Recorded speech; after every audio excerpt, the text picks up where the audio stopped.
Before I start, I need you to understand something. Not every horror story begins with ghosts or shadows moving in the dark. Some begin in white rooms, under bright lights, with the smell of antiseptic in the air. I used to think the worst thing that could happen to a dentist was a nervous patient or a bad review online. I was wrong. This isn't about fear of drills or needles. It's about what we put inside people's mouths and what started growing there. I shouldn't be telling you this, but if you've had dental work done recently, you might want to listen very carefully. Dentists make terrible patients. I should know, I've been one for almost 30 years. We all tell ourselves we can handle a bit of pain, that we're the experts, that we know better. But when the pain is yours, when it's inside, your logic doesn't hold for long. It began with a dull ache in my jaw about a week ago. At first it was a sharp, localized sting, nothing unusual, maybe a ligament inflamed from grinding. Then it turned into something deeper, a steady pulsing pressure that throbbed through the side of my face in time with my heartbeat. I caught myself biting down on it, testing the pain, almost like I wanted to feel it. Habit, I suppose. We always test what we fear. I took an X-ray between appointments just to be sure. No cracks, no abscess. Everything looked perfectly normal. So I told myself it would go away in a day or two. Most things do. My practice is small 3 rooms and a waiting area barely the size of a living room. The building used to be a bank decades ago, and the old vault door still sits bolted to the back hallway. Too heavy and too expensive to remove, so we turned it into a storage room for supplies. I always thought it gave the place character until recently. That vault was where we kept all the new stock. Boxes of composite adhesives, sterilized kits, everything the suppliers sent. I'd taken over this clinic from my mentor nearly 20 years ago, back when the carpets were still new and the NHS inspectors actually visited. Now it's just me, 1 assistant, and fewer patients every year. Budgets cut, suppliers getting cheaper corners, slowly shaved off, until you don't realize you've been hollowed out too. The girl that day couldn't have been older than 8. Nervous little thing. She chipped one of her molars, chewing a hard candy, so I told her she just needed a tiny filling. Nothing you'll even notice tomorrow, I said, smiling under the mask. I'd said that line 1,000 times. To calm her down, I opened my mouth and pointed at one of my own molars. I had one last week myself, I told her. That was a lie. The ache had been waking me at night by then. A deep, hot throb under a molar I'd batched with one of the new composite kits, a trial batch from a cheaper supplier overseas. I'd let one of the student nurses practice on me. A harmless test, I thought. But the girl relaxed when I said it didn't hurt, so the lie did its job. And when she left with a sticker and a smile, I told myself again, most things get better in a day or two. The next patient was Mr. Collins. He'd been coming to me for over 10 years. Never complained unless something was really wrong. That afternoon, he arrived early, hand pressed to his jaw, eyes tired. It's been aching like hell, he said. Feels like it's moving, if that makes sense. I checked his chart. He'd had a filling just 2 weeks before same composite batch as mine. No swelling, no fever, just a dull, deep pain. So I took another X-ray. As the machine hummed, my own jaw pulsed with it like they were connected. The new film came up beside the old one on screen. And for a moment, I thought the machine had glitched. There was a perfect round void beneath the filling. Not decay too smooth. A hollow space that hadn't been there 2 weeks ago. I'd never seen anything like it. Still, I told him, let's just take a look. Make sure it's not the material failing. He nodded, trusting me completely. When I drilled through the composite, it didn't behave the way it should. Instead of breaking into solid flakes, it crumbled soft and wet, like damp chalk. The structure beneath was wrong. The dentin should have been solid, but it flexed under the probe, spongy and hollow. I could feel Kelly, my assistant, watching me, waiting for an explanation I didn't have.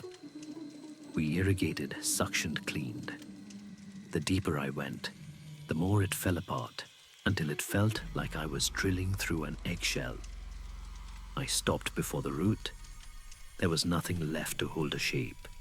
It looked not decayed, not infected, but eaten. I patched it up anyway. Told myself I'd analyze the composite later, but I didn't. Instead, I poured a cup of coffee, rubbed at my jaw, and moved on. That evening, when the last patient left, I checked my inbox. 2 unread emails from my daughter Claire.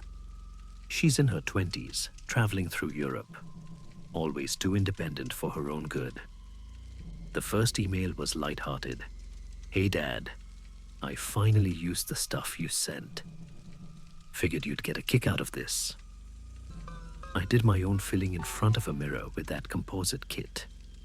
Looked ridiculous, crouched over my reflection, with a dental probe in one hand.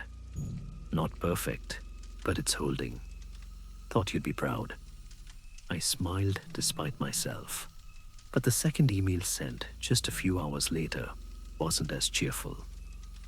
Hey Dad, my jaw's been aching for a few days now. Worse than I thought it would be. It feels like the tooth is soft underneath. I can't chew on that side. It's not just uncomfortable anymore, it's painful.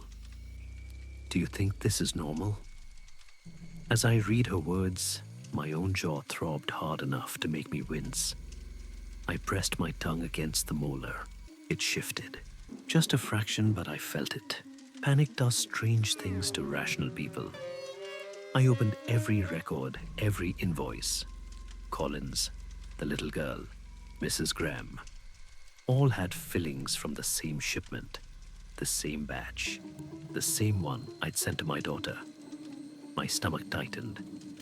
I called Mrs. Grom, first told her we were running a follow-up check for quality assurance that it was just routine. She agreed to come in that afternoon. When she arrived, she smiled and said, "It's been feeling a bit odd, actually. Tender when I bite." I numbed her, worked slowly. The filling looked intact. But the moment I began to drill it, crumbled just like Collins had. And then I saw something move. Tiny, pale, writhing. At first I thought my eyes were tired, but Kelly saw it too. She froze, then handed me a container without a word. I nudged it free with the Explorer. It twitched once before I dropped it inside. We stared at it, this small white larva, curling and uncurling like it was tasting the air. Neither of us spoke. For a long time, we just watched. When I finally found my voice, I told Kelly to run to the supplier down the road and buy any composite kit she could find, just not from the vault. She blinked. "We've got boxes of it in there." "I don't want that batch," I said. "Go." She didn't argue. Came back 10 minutes later, flushed and shaking, with a fresh kit from another brand. We replaced Mrs. Graham's filling with the new material and sent her home smiling. When the door closed behind her, Kelly turned to me. "What the hell was that?" I didn't answer, because I knew exactly what it was. Something alive, something growing in the composite, something that had been inside every mouth I'd patched in the last month, including mine. The pain came that night, a deep burning pressure that pulsed through my skull. I tried to ignore it, but the throbbing grew sharper, rhythmic, then a faint crack. I froze. Kelly was there the next morning, when I opened my mouth. She looked inside, angled the mirror, and went pale. "It's moving," she whispered. "It's chewed through." The rest is a blur of pain and panic. She grabbed the explorer and hooked it into the cavity. When she pulled something, gave way a slick, wet snap, and the pressure vanished in a rush of warmth. I heard it before I saw it, a soft, fleshy sound as it hit the tray. White, wet, squirming. Kelly stared at it, hands trembling, whispering, "Oh my God, what have we been putting into people's mouths?" I couldn't answer. I staggered to the sink and vomited until nothing was left. When I came back, the larva was still writhing. I sealed it in a specimen tube and sat at the computer. The supplier's website was gone. Page not found. The invoice number didn't exist. The phone line disconnected. The company name led to nothing but placeholder text. It was like they'd never existed. Half a world away, my daughter had that same kit sitting on her kitchen counter. That same material inside her tooth. And when I tried to call her, the line didn't connect. Just a faint hum on the other end, rhythmic, pulsing. I pressed my fingers against my temple. The ache was back duller this time, but steady. And somewhere behind the vault door, the one we never bothered to remove, I heard something faint. A soft, irregular tapping, like something small, moving inside the metal boxes. I sat there in the empty clinic, hand against my jaw pulse, echoing in my skull. And I realized it wasn't just pain anymore. It was hungry. That was months ago. The website's still gone. The phone number still dead. I've stopped taking new patients. Kelly quit after that night. I can't blame her. But sometimes when it's quiet, I still hear the faint clicking sound from the vault downstairs. I don't go near it anymore. I think about Claire every day. Her messages stopped coming. I try to believe it's just bad reception. But deep down, I know better. If your jaw ever starts to ache for no reason, if you feel something shift when you bite down, don't ignore it. Don't wait. And whatever you do, don't trust the feeling.